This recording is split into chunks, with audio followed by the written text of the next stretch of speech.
Interesting question. Did UConn win or Duke lose? I do think it's a little bit of both, as questions like these are always a little bit of both. But to play on with the question, I'm going to give you all a percentage. I think this is like 90% Duke losing and 10% UConn winning. And I'm not trying to go against the achievement and the remarkable run that UConn has made. No. But I'm just saying UConn did not play that well. They were 5 of 23 from 3. Mullins and Caravan were clanking for most of the game. And if you tell John Shire,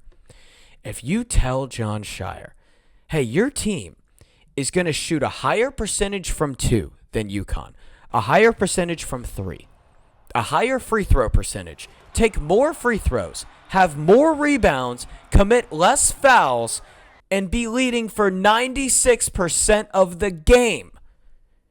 John Shire would think, all right, we'll take that. Unless if something gargantuous happens, we're winning this game and going to the Final Four. And you know what? Something crazy happened.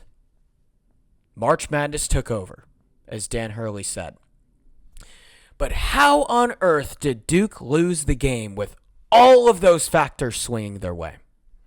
There is one big stat here that I want everyone to understand. 13-5. UConn had 5 turnovers for the game, and Duke had 13. This is where experience beats talent. If this were a random game in February, I'll bet you Duke would have blown the door off and won this game by 20. But the stage is just way brighter in this. So sometimes that talent, when not experienced enough and not knowing what to do because they haven't been in this situation, can get a little bit rattled. And the only way UConn was going to win this game is if Duke made mistakes. Because Duke at their A game is the significantly better team than UConn. And UConn towards the end made no mistakes. Because they've had guys that have been here before. Alex Caravan, Solo Ball.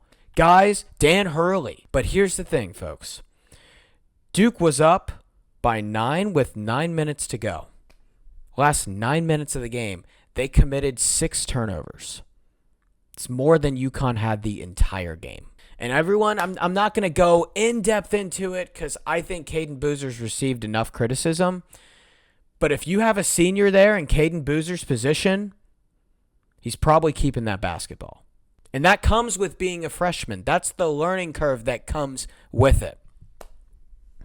But even not just him, Cameron Boozer, Foster, Evans, all of them made really crucial turnovers down the stretch. And you know what?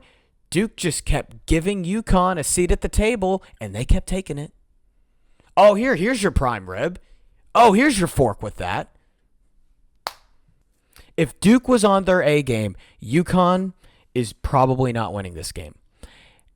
And I want to go in on something because a lot of people will glance over this and remember the shot by Braylon Mullins. And the shot was remarkable.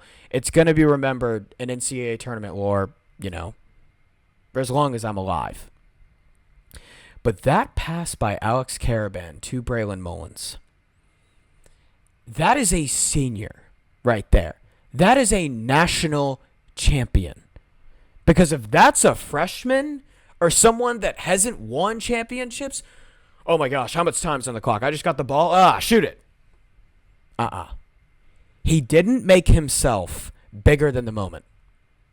He didn't make himself bigger than the moment. He saw Braylon Mullins right there, passed him the rock. That is a championship play. UConn may not be the better team than Duke in terms of talent, but they are the more mentally sound team. And yet another time where experience beats talent in March. Alex Caravan deserves all the credit in the world for that pass.